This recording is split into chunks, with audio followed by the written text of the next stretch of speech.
Getting ready. Hi, everybody. Patrick here from People, Places, Things in Portland, Oregon. Well, it's raining now, so there's a little less smoke for those of you who are monitoring the smoke situation or even living it with me right now. I'm so excited this is our 8th presentation over a 3-day period, and I'm really excited for this one because it's IREX is one of the project partners, does a lot of work with global exchange and interactivity in a virtual environment. So like this one, these are the tools and the skills that I need. So if you're in there and you're doing virtual stuff for the first time and trying to create authentic experiences, stay here and please pay attention and try to interact with the activities that are coming up. Even if you feel weird about typing into the stage chat, just do it because that's what this is all about and that's how it makes it happen. A couple of sort of housekeeping things before I introduce our next presenters. At the top of the stage chat, you'll see a link to our live captioning. Terry has been captioning a bunch of these. If you click that link, even if you're not hard of hearing, and even if your English is good, but especially if you are hard of hearing or if your English is not as good, watching that captioning is so cool. And actually, if you're out in the stage area, you can see what's going to happen before it even happens, which is like a new level of interactivity, I have to say. So that's really amazing. I'll be collecting your questions from the stage and then feeding them to our presenters backstage for later. They're going to kind of do their presentation and then they'll answer your questions later and check in on the interactive stuff. But anything else we need to know? Oh, by the way, if your screen, you should see Carlhey and Omoladun right now, and as well as Carlhey's presentation. If you want to see the presentation a little bit bigger or either of our presenters bigger on your screen, just double click, double tap on that, and it'll pop it open. I'll come on at the end to guide you over to the expo or the networking, and you can talk to our presenters one-on-one, and that's also great. So Carlhey Bolz is a program officer for the Young Leaders of the Americas initiative, which a lot of us who are participating in this have participated in before. It's a professional fellows program at IREX. And Omoladun Tyehimba is a program officer for the Global UGrad Pakistan program at IREX. And take it away. Awesome. Hello, everyone. Thanks for that introduction, Patrick, and welcome to the session, Creating Authentic Connections Across Virtual Spaces. Both of us are so pleased to be a part of the Global Exchange Through the Pandemic and Beyond conference.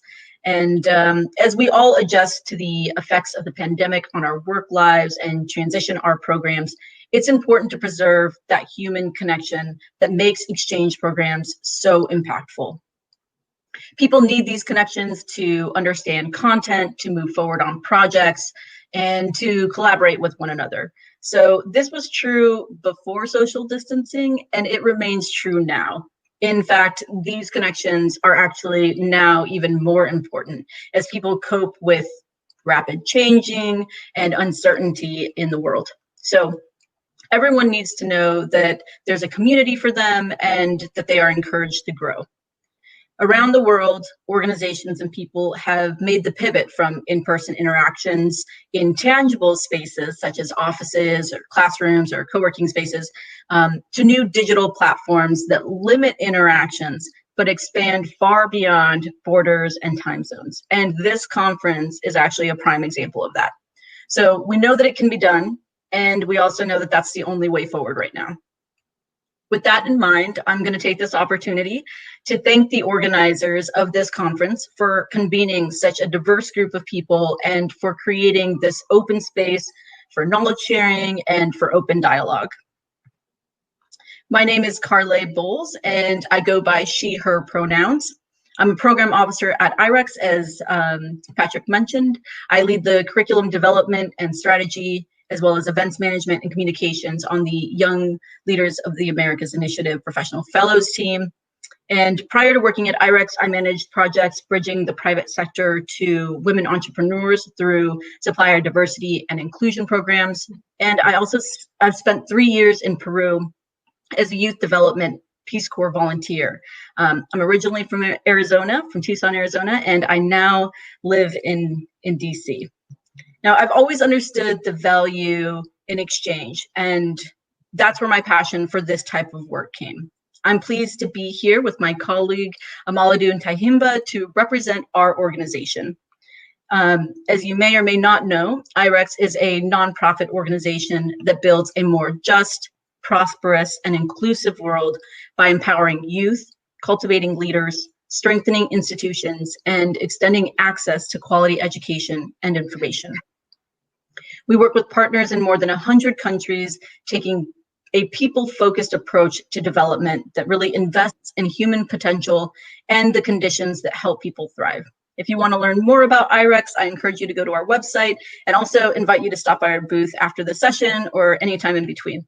So now I'm going to pass the virtual mic over to my colleague, Omoladun. Thanks, Carlhey. Hi, everyone. My name is Omoladun Tyehimba. I use she, her, hers pronouns, and I'm a program officer with the Global UGrad Pakistan program at IREX.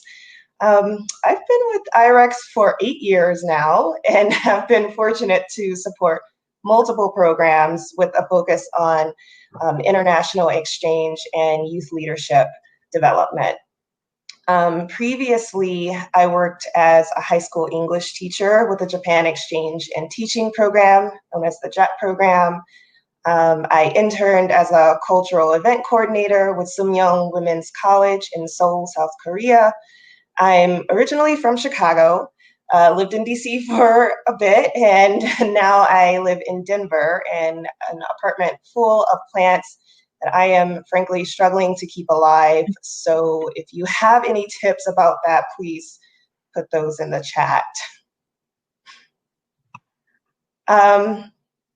During our session, we'd like to discuss ways to foster authentic virtual connections, be it at the grand organizational level, a more intimate team level, or outward with your programs, students, or participants.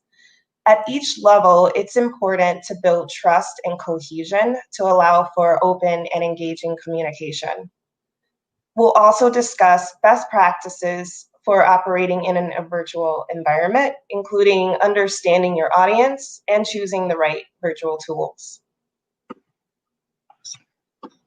Okay, great. So I know that this platform's a little bit different, so I can't actually interact with everyone in real time. But I'd like to start with a little activity that lets everyone know who's in this virtual space with us.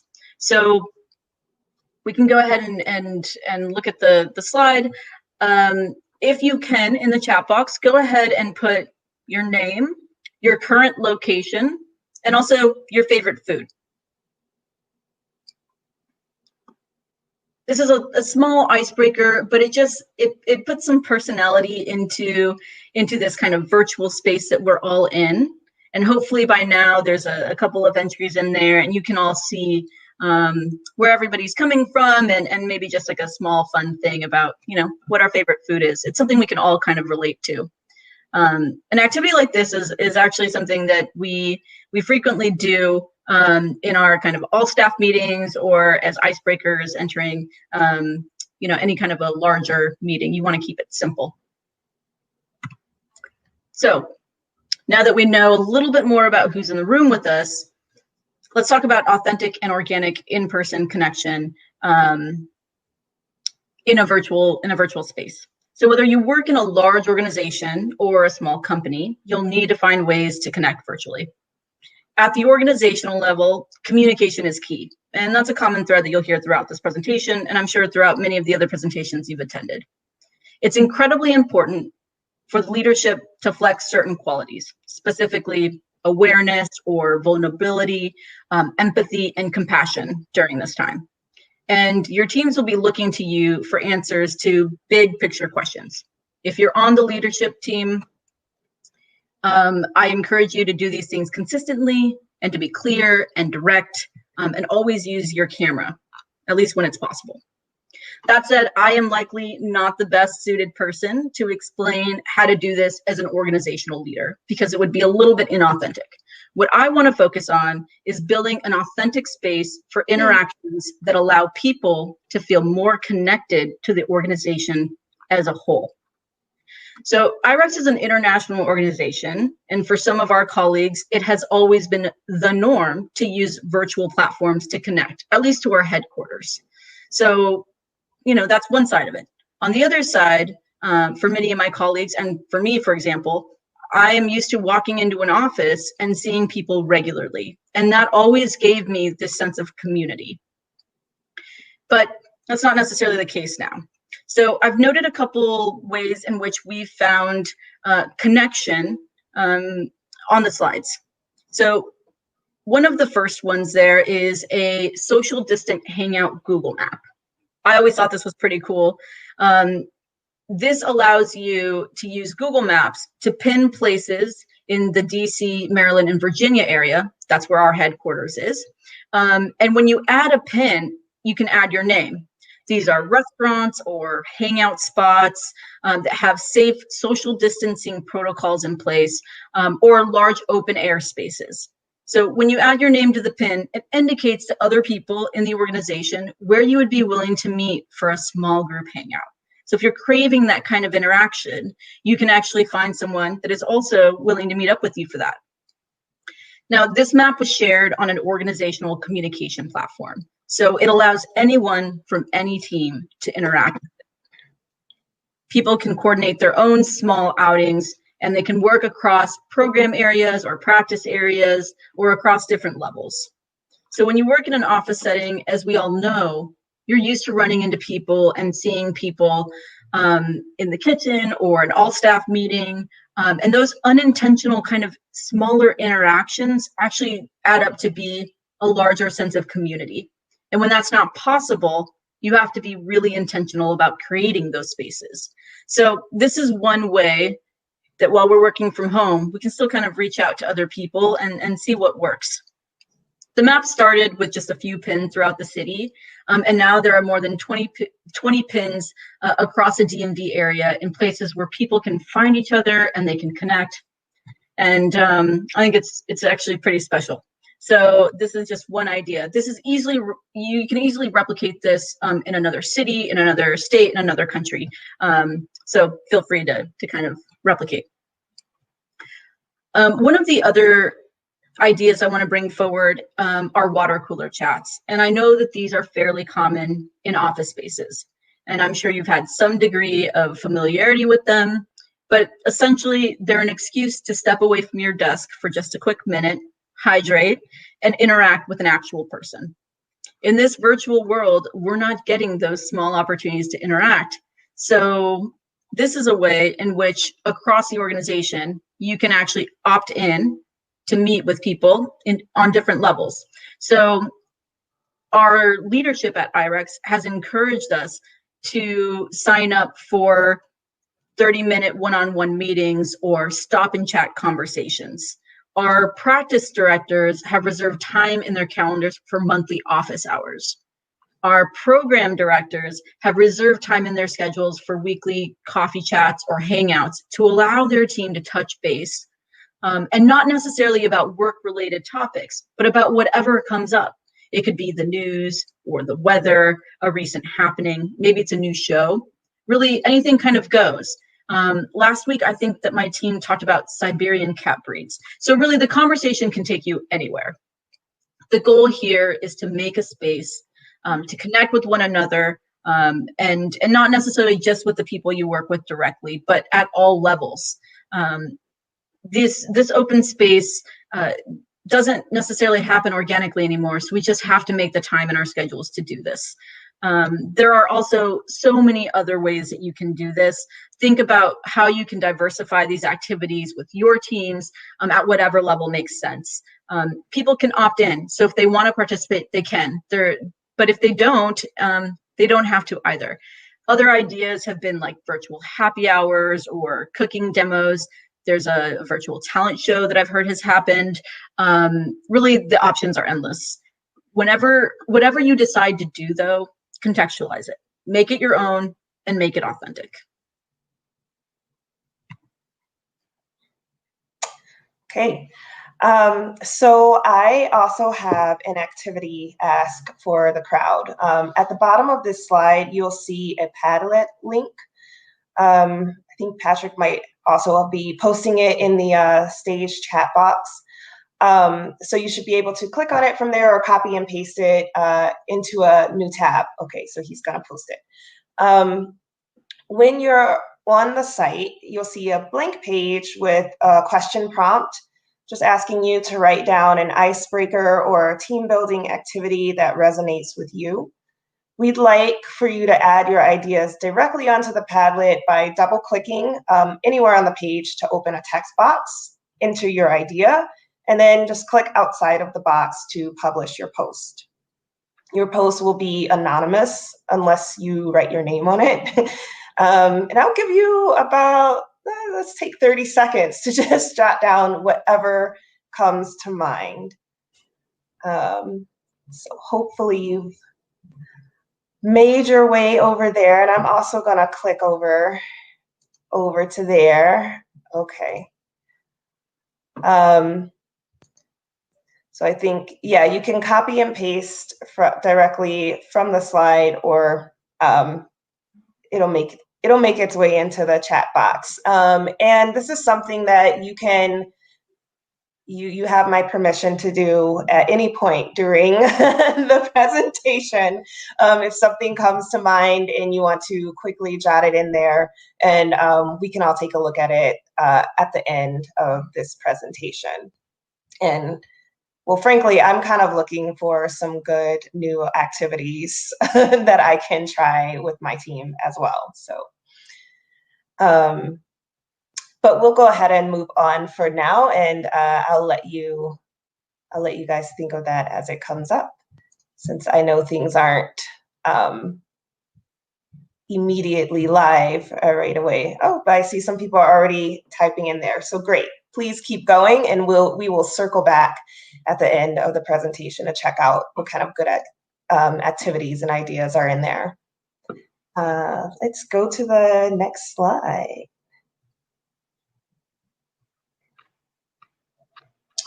Okay, so you know, speaking of different ways to engage with each other, we want to acknowledge that some activities are easier to do with a team that you already have a level of rapport with. I actually started working virtually towards the end of 2018 when I moved from Washington, D.C. to Denver. And admittedly, I'm an introvert and I work really well by myself. But when I stopped to reflect on why the transition to remote was easy for me, I would have to say that more than being an introvert, it was actually the fact that I had worked in the office for so long and had already built up relationships with many individuals at IREX, not just the people on my team. Like when I had a question about finance, for example, I felt comfortable to reach out directly to someone on the finance team. So I began to recognize that my transition would have been more difficult for somebody who was a new hire, or someone who, this might even be someone in the room right now who may have been hired virtually, like during this pandemic, and unfortunately wouldn't have already had the opportunities to build up these types of relationships before having to work from home. So just like at the organizational level, team managers need to be intentional about creating opportunities for team members to get to know each other virtually. Integrating time at the start of a team meeting to allow for an icebreaker or outside of work talk goes a long way to building rapport amongst the team. And at the end of the presentation, I will encourage you all to screenshot all of the great ideas that are being put up on Padlet before we close out this meeting. Okay. Set an agenda. So having an agenda is a good rule for any meeting, and it's no less important when you're meeting virtually. There have been recent studies showing that people are actually working more hours now that they're working from home. So that line between home and work is a bit more blurred. Having an agenda will help you stick to the goal of your meeting and sends the message that your team members' time is important and valued. The next 2 points, giving real-time performance feedback and delegating decision-making, are also points that may be easier or more natural to do when everyone is meeting in person, but they remain critical pieces for building trust amongst a virtual team. Besides the socially isolating effects that working remotely may have, some workers may feel a professional disconnection also happening if they're unsure if the work they're doing is correct, or if they're completing a task to satisfaction, or if they don't have input in the direction of a project.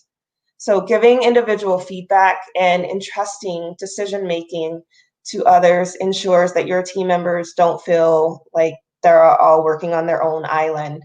And it helps connect what they're doing to the greater project or organizational goals. And finally, you can encourage greater collaboration by using virtual tools, which is what we're kind of doing right now.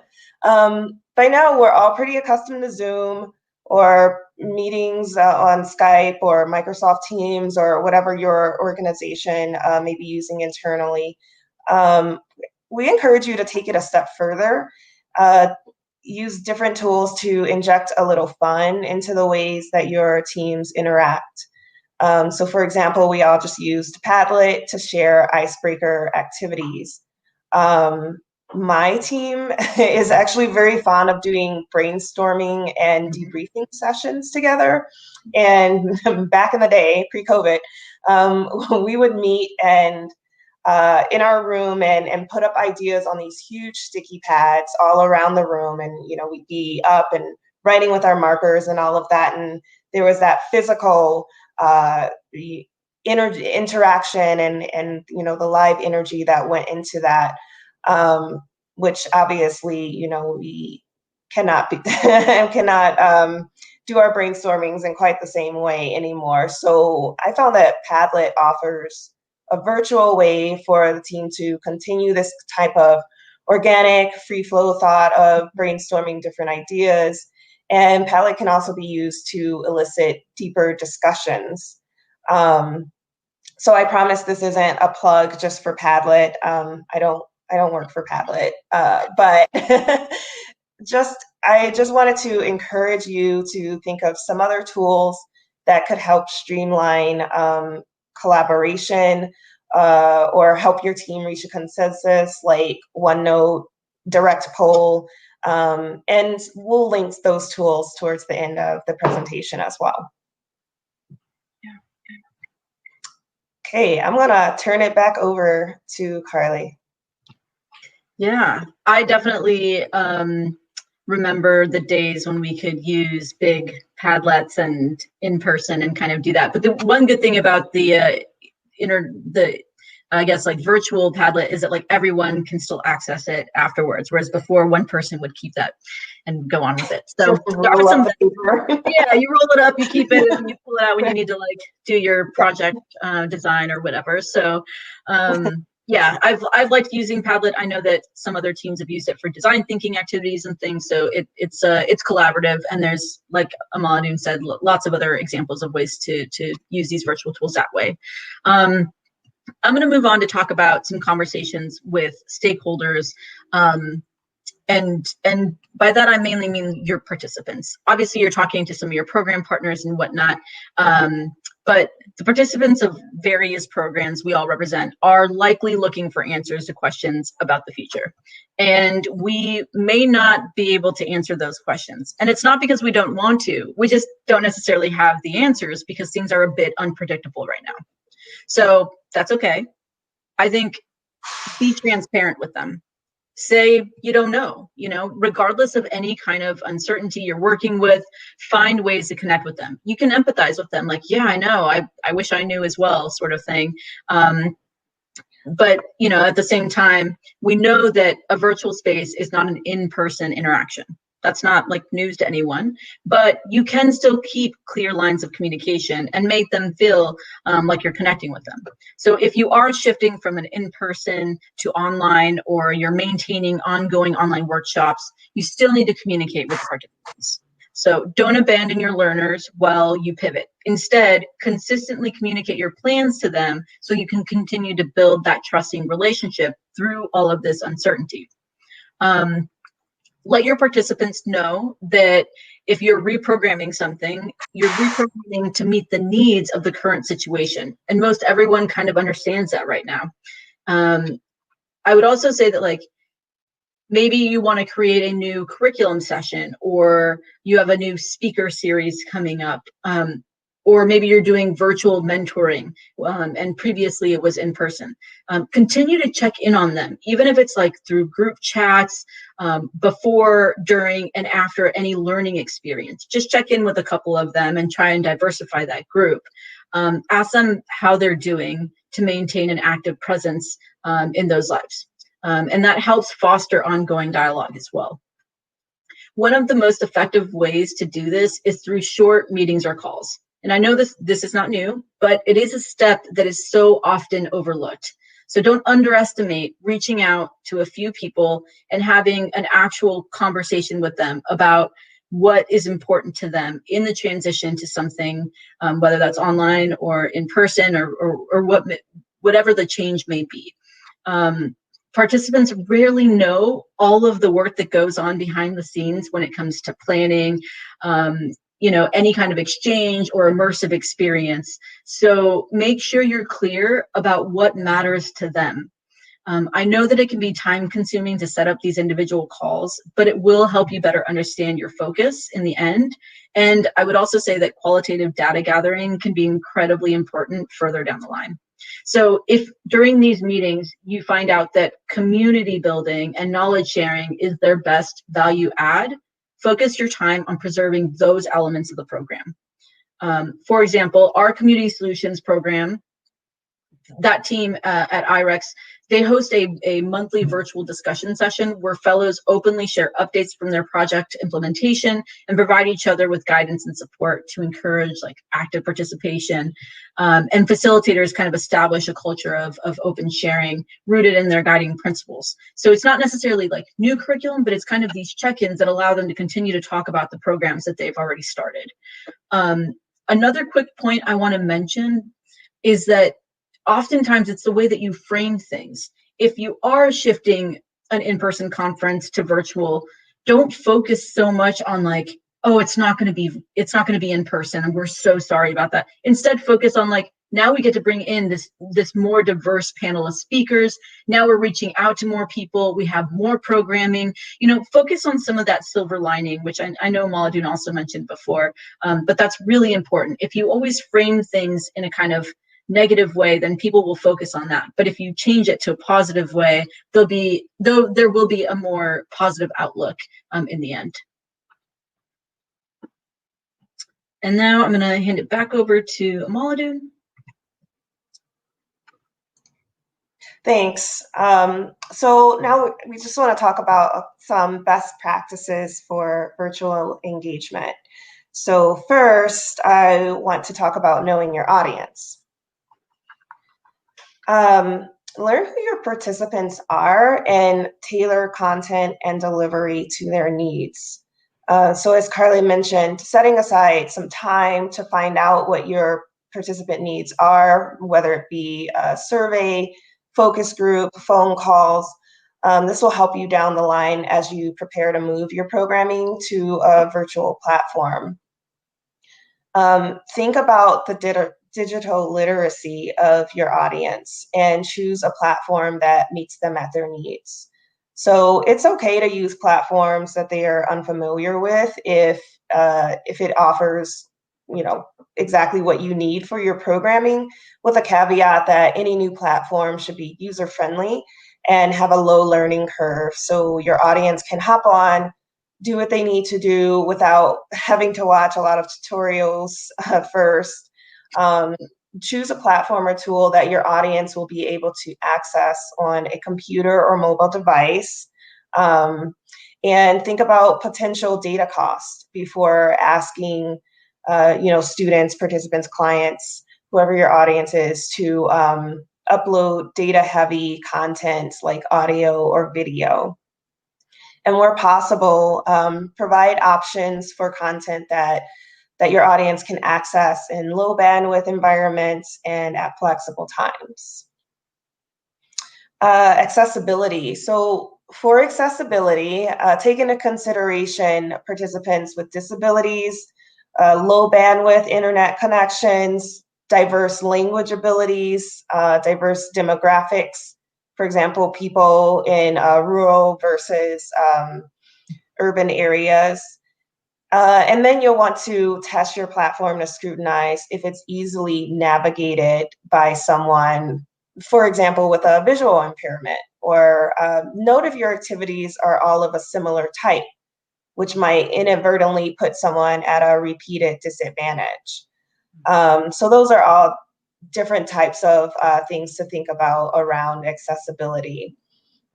Simple considerations such as increasing the size of the text, using colors that are more legible, and incorporating diverse materials and activities will make it more accessible to more people. And then finally, I want to highlight this platform safety, especially as we all rush to get online. Reminder, word of caution to check the privacy policies of the platforms or tools you want to be using, and evaluate whether they're actually appropriate for your audience in context. So some of us work with really vulnerable populations, and it's critical that we're using virtual tools that don't cause additional stress with privacy violations and things like that. It's also important to consider how your audience may behave online and ensure that you're setting the right tone for inclusion. You could invite group participants to develop a shared code of conduct, something simple like core principles of respecting others' opinions, debating ideas, not people. Basically, think about creating an inclusive environment from the planning stage before you've launched. And then there's a couple considerations to keep in mind when it comes to knowing your audience. So audience attention is just not as great online. It's just not. A 3-hour training that works well in person, it just won't have the same traction online. And as you can see from my super non-scientific graph here, distractions really abound for people working from home. It could be noise going on right outside the window. And like literally when Carlhey was talking, the garbage truck was sitting right outside of my window. So I went on mute so that you guys didn't have to hear that. So that's like my personal favorite distraction. It could be a loved one who needs attention. It could be, or it could be just you, frankly, trying to multitask during the meeting. Like, I think we're all guilty of this, having multiple tabs open, and just, general other distractions that are around. So, and when we're not in person, we have less visual cues, such as body language, to let us know when we're losing the audience. Like, I can't see you guys right now, and I'm very used to doing trainings in person and having that immediate feedback. So, so this is a new experience for me where I can't even see the people in the audience, but I'm so glad that you wrote your names and your favorite foods in the stage chat. So I have some idea about who's here with me. Let's see, what else? Yeah, those are some main points. So it's important to just go back to the tips we discussed earlier regarding being very intentional about virtual meetings, their structure and content being covered, so that people can put their focus as much as possible to the task at hand during that time slot. We also suggest interjecting activities throughout your meetings, such as polls, so your audience can vote on something in real time, or chat box prompts to keep people engaged. So now that you've thought a bit about your audience and their needs, let's discuss some best practices for using the right virtual tools. Determine first the purpose and the function of your virtual platform or a digital tool. Is it primarily a learning tool, helping students learn about concepts through tailored content? Is the main purpose to provide a vehicle for connection and collaboration, maybe connecting your partners together for candid talks and debriefs? Or perhaps your main goal is to help youth leaders reflect on their experiences. Or maybe you just want a monitoring tool. So when you're considering different platforms, assess which of these categories it falls under, and this will help you choose the best platform for your audience. Determine the learning application for your group. So for example, will participants be able to use breakout groups on your platform? Will they be able to submit assignments, and how? Can they upload multimedia as well as Word and PDF documents? Will you offer live or pre-recorded sessions? Whenever possible, it's good to offer both synchronous and asynchronous trainings to reach more of your audience. And of course, test your platform. Test. With that said, though, the main consideration for choosing a virtual tool is recognizing that no tool is perfect. It might test really well for you, but not work as well for someone in a different environment. The outcomes might be different for someone in another region or cultural context. So having a contingency plan in place from the start so that you can anticipate technological challenges and have a plan B to work things out is always a good idea. And then as a final tip, we would say find the balance. So it can be really tempting to make your virtual meetings or your trainings just chock full of the latest virtual tools you found. But just remember to scale back, take a critical eye to them, and think about the platforms or the tools that are actually supporting your goals and what you want your audience to get out of it.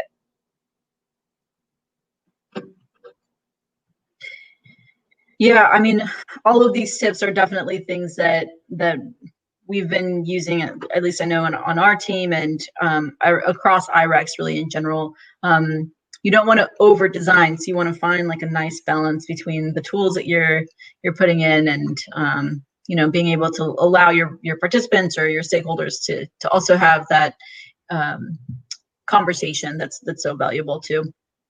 So we have a slide up right now that has a couple of activities, things that we've mentioned, or virtual tools that would be helpful for people to use in some of their activities or sessions. So feel free to kind of screenshot this or play around with some of the links that are there. Hopefully this helps you think about different ways that you can use these virtual tools. I also want to encourage you all to stop by the IREX booth to download a valuable online collaboration guide for facilitators, which was created by IREX, and we've taken lots of examples from that guide. So hopefully you'll get a little more information there. And I'd also like to put in a plug for our Virtual Impact Fellowship Summit, October 27th through the 29th. It's focused on diverse and equitable leadership for a changing world, and registration is now open. We also have information about the summit at the IREX booth, so please stop by and see, learn a little bit more about the upcoming summit. So I know we have some extra time here, and I'm going to go back to the chat and just kind of mention that I'm really like all of the foods listed here: burritos, falafel, curry, ceviche. Like, I'm so glad that people were engaged with that. It's also nice to hear that there are people from all over the world.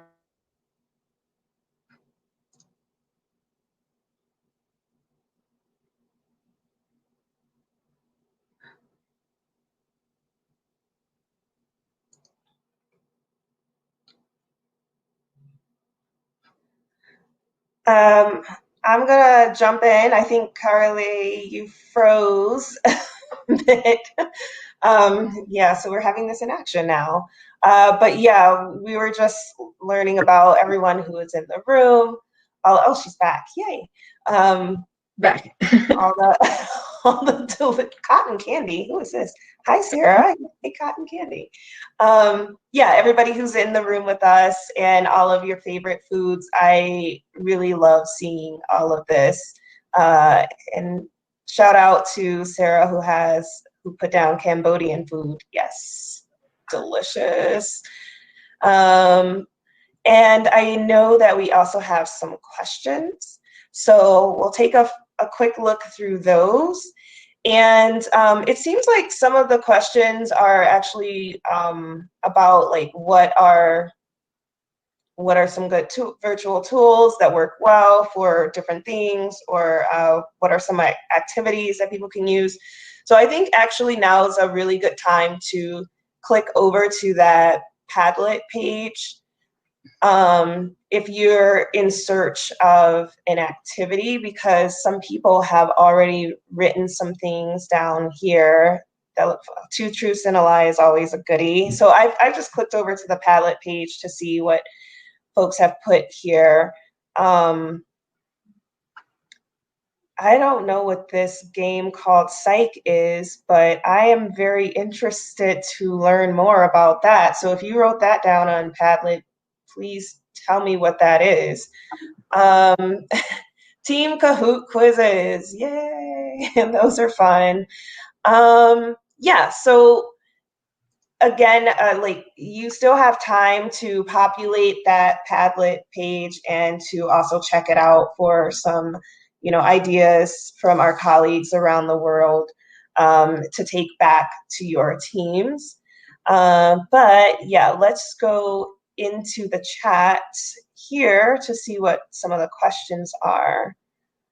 Okay, so Rachel Anderholder is asking, what suggestions do you have to foster connection with a large group, like 10 plus, in a virtual setting? This is a great question. So Carlhey, do you actually want, I feel like that icebreaker that you told me about with the...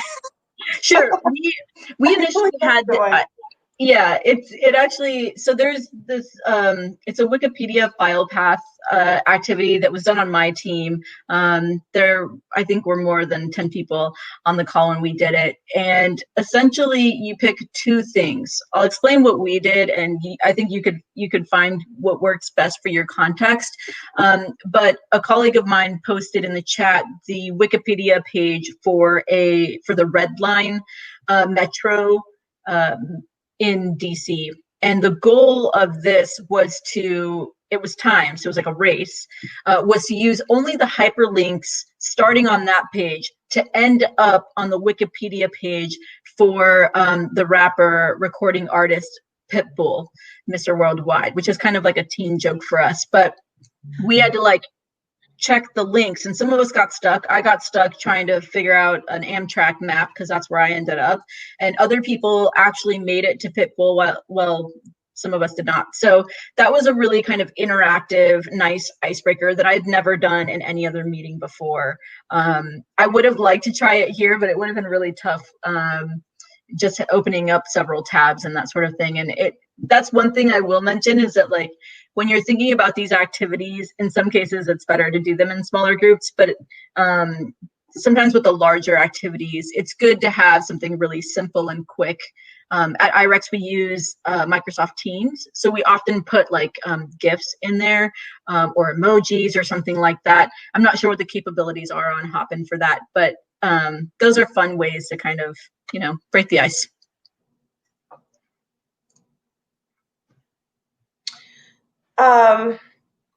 Let's see, what are some other questions?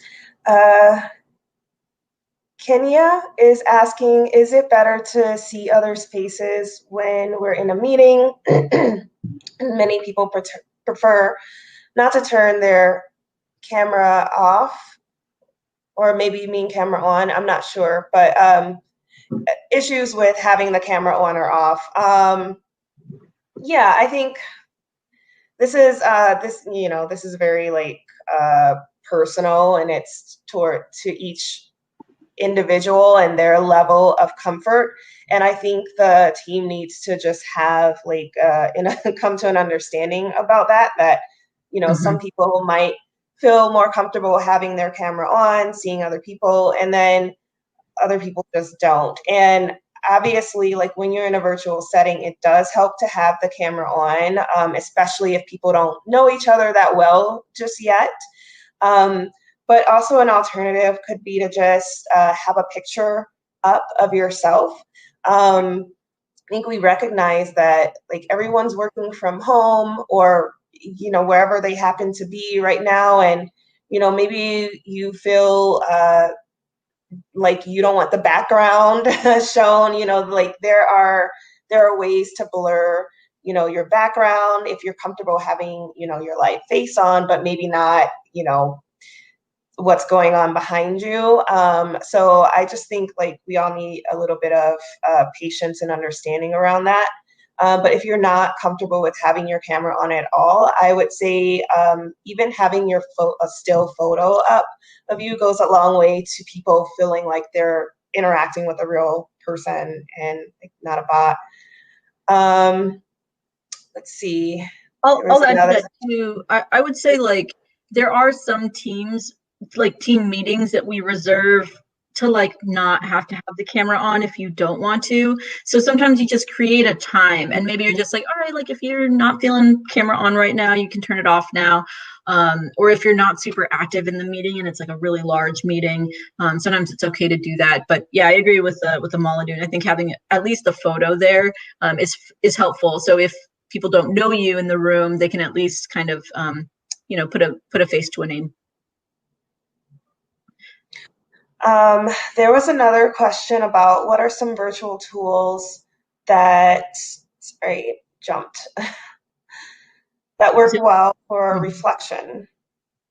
So Carlhey, you might have your team might also have other tools that you use, but so for the global UGAD Pakistan team, we use a site called Canvas, and before that we used OBA, which basically both of those sites are they combine like the classroom functionality of like a Blackboard, where in our case our participants, our undergraduate students, can submit assignments virtually to us, and then they also have those platforms also have like a social media aspect to them, where if I'm online and Carlhey's online, I can chat to her directly, or we can be in a discussion group set aside from the main group that everyone is in. So I find that platforms like those that kind of integrate these kind of like social media plus the classroom functionalities work really well for giving reflection type assignments, if that is what you're looking for. We definitely have like there's spaces in those sites where you can create a course and have like a reflection quiz or specific like go out into the world and talk to a community elder about XYZ, and they can submit those types of very thoughtful assignments through those tools. But Carlhey, you might also have a different, or we also use Canvas as our like learning management system, and we have included discussion board questions that are a bit reflective. Oftentimes we're working with entrepreneurs, and so they're talking about their business, and that can bring in a number of different levels of reflection. I feel like it allows people to take that question and then they can post whatever they'd like, and oftentimes they can put questions or follow-up comments, and they can create their own dialogue. When it comes to kind of live sessions, I think it's always helpful to have kind of a breakout room in a smaller a smaller group. So if you have a big session, it's hard to have reflection happening at the same time. You can always like have them reflect on their own, like writing down on a Padlet or something. But I think it's always helpful to provide the space for them to go into a smaller breakout room where they feel like they're talking to one person as opposed to talking to a big group, especially if you're looking at like interpersonal reflection or something that might be a little more sensitive. So yeah, that's my recommendation, is to make sure you have a room where people can interact directly with like one or two people for reflection.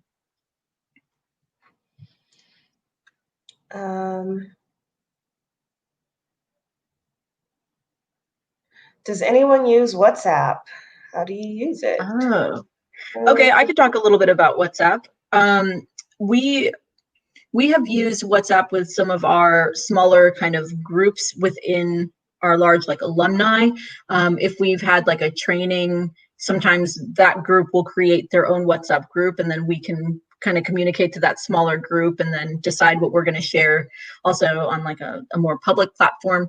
I often just use it when I'm planning events. If we have like a panel that will be sharing their experience or something, it's a lot faster to communicate via WhatsApp. I think Patrick can probably attest to this as well. It allows that kind of back channel communication during an event or something like that. But also you can send voice messages, which sometimes you don't want to type everything out, or you can make really quick phone calls and whatnot on there. So it's not as much about scheduling a call, but it's more immediate real-time conversation. So I've used it to just kind of stay connected to some of the alumni or current fellows when we're working collaboratively on something.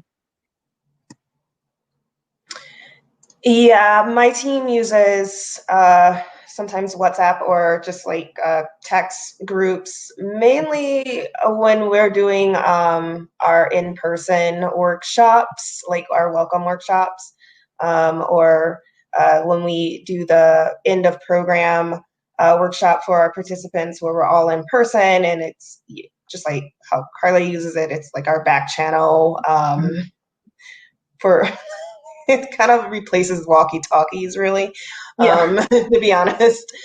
But I mean, obviously, we won't be needing that for a little bit with the pandemic.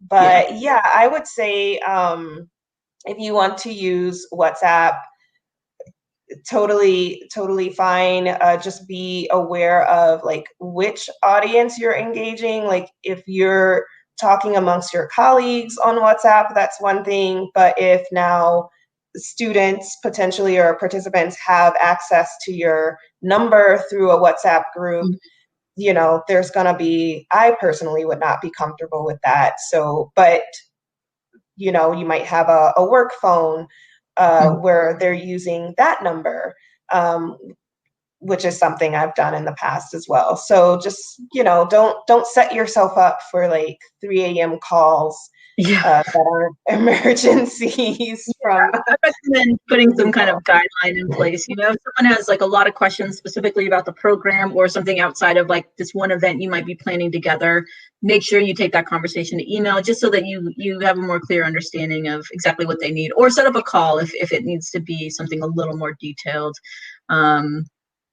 Yeah, I noticed there was a question about working across time zones. And I would say we mainly work on the Western Hemisphere, so we try to find something that fits between that. Events like this that are entirely global it may get a little more tricky. Omoladun, do you guys have any special tips or tricks there? Well, I would, you know, sometimes we do alumni engagement, like if we want to do a Facebook Live for our alumni, the majority of which are in Pakistan, which is maybe, I'm forgetting the time difference, but like 8 hours or so different from DC. So just being aware that, you know, if you're broadcasting something that's at a prime time for you, probably won't be the case. And I would say if you're someone that has an audience that's generally in one spot, like like ours are either here in the US or back home after their program, then, you know, you can try to cater to that audience a bit more. But if you're in a context where there's people all over the world and things like that, this is where it would come in handy to have those like things where you have a recorded session that anyone can, you know, and materials that people can download and access at any time. But then you could also offer, you know, kind of one-off discussions about whatever you recorded, your training or your workshop or whatever it is. And then that way, you know, people who usually don't get to attend live things, you can kind of cater and offer like, oh, we'll have 2 follow-up discussions about this recorded session, and one will be on, you know, Tuesday at 12 o'clock in Japan, and one will be on Friday at 6 a.m. in Dubai, or whatever it is. So you can add that live interaction as an option, but I would say, like, for your actual content, it's probably best to just go ahead and record and make it available at any time. Yeah, I would say for any live session that we've had, any kind of synchronous activity, we always have something as an option for those that weren't able to attend that meeting. So yeah, recording and having that, and you know, just letting them know that that's available to them. Sometimes it's not an option of like, oh, I didn't want to attend. It's might be a connectivity issue or whatever it may be. So yeah, we always try to have the asynchronous content available that matches what was provided in the synchronous session. Also, some people want to reference that information afterwards. Maybe they want to rewatch it. Maybe there was a certain point they're trying to learn more about, and they need to just revisit. So always helpful to have that content also recorded. Okay, let's see if there are any more questions. Somebody really likes Kahoot. May likes Kahoot. Okay. I gotta check that out. I do see a question about showing your physical environment with your phone or camera, like walking around. I haven't necessarily experienced this. This is something we're thinking about doing with like our team for one of our retreats, is potentially showing our like workspaces or showing like where we're at. We haven't used it on the like program aspect of things yet. But I think you'd want to do that with some, you want to allow someone to have some time to plan for that if that is an activity you're going to do. And you also want to just make sure that they're comfortable with sharing what their space looks like. So yeah, those are my recommendations if you want to do something like that. It'd be pretty cool to show, you know, people who don't know you super well, like, you know, certain things that might project your personality a little bit more in a virtual setting, but you just want to plan for it, I would think. Right, or an alternative could be to just have people bring something to the camera, like, I don't know, their favorite mug, or, you know, something like that, that again shows a bit about their personality and what might be, you know, around them in their workspace. But another way to just be sensitive to the fact that, you know, maybe somebody's workspace is their bedroom, and maybe they don't feel comfortable showing you that, you know, that's where they sleep. So, yeah, if it's something that your whole team is cool with, just making sure everyone has that advance notice so they can put out the nice pillows, I guess. Yeah. But otherwise, yeah, there are ways to say, hey, bring your favorite painting or your mug or whatever to the camera, and we'll just, you know, as a jump off point. And I'm seeing one last question. From Carla. Thanks for the useful information. You're welcome, Carla. Suggestions to stay connected after a virtual meeting with our team or students. Follow-up ideas besides direct polls.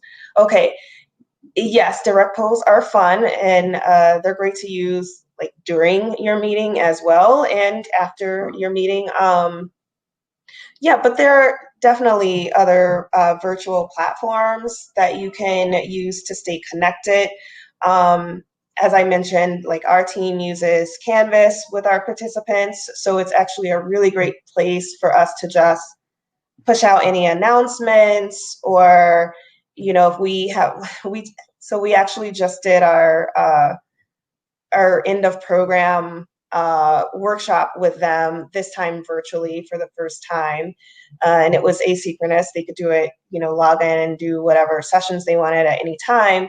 And one of the activities we had them do was a meme activity where you guys have probably seen something like this, where like you've gone to France or whatever, and you see those memes where it's like what my family thinks I did, and then like what my friends think I did. And it's like a picture of you shopping and eating croissants, and it's like what I actually did, and it's like all these papers around you. So we had them do this meme activity, which really turned out to be like a super success.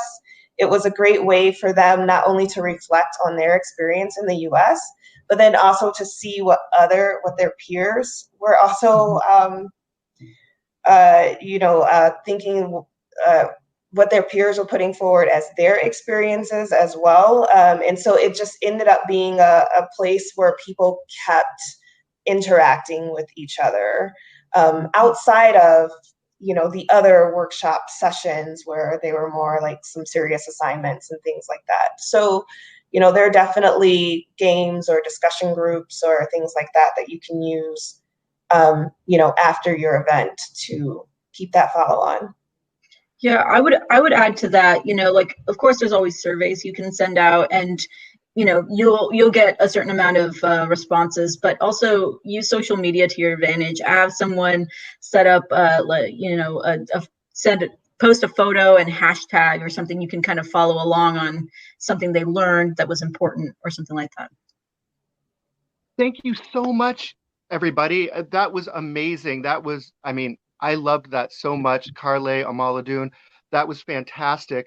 We want to kind of direct everybody so that you can interact directly. I think your activities worked really well. As a facilitator, we were all talking about like, oh, it's hard to get real-time feedback. And so we're like back here chatting in the backstage chat. And I was looking around when Omoladun said, find something on your desk. I'm like, oh, okay, I'm going to put my bandana on because, we have a lot of tear gas here, and we've got a lot of smoke here, and we've got a lot of pandemic here. And so yeah. I was just like, here's my bandana that I keep by everybody. So little things like that can add a little bit to your engagement too. So wonderful. So what you'll want to do, everybody, is head over to the expo booth. If you want to be matched with somebody in the session and have a one-on-one conversation and debrief this, you can go over to networking. And if there's folks in there, they'll be matched with you over and over again until you tire of that. But we'll all be in the expo booth, and I'll make sure that's set up for them, and then you can interact directly. You had really good questions as well. I just want to mention that there's 2 more sessions today. One at 2 p.m. Portland time is going to be about a North American and South American perspective on using WhatsApp to coordinate people in groups. Oh, cool. So I'm really excited about that because we really think about them in different ways. I just see my South American colleagues. They use it for everything. It's completely replaced email. And so it's really interesting to see how that works out. And then at 7 p.m. Portland time tonight, we're going to have Sarah Morgan from Future Sense talk about the work that they've been doing in Southeast Asia. Keep your browser tab open and come in and check in on things from time to time. Thanks so much for the participation, and we'll see you over in the expo booths. Thank you. Bye, Thank you, everyone.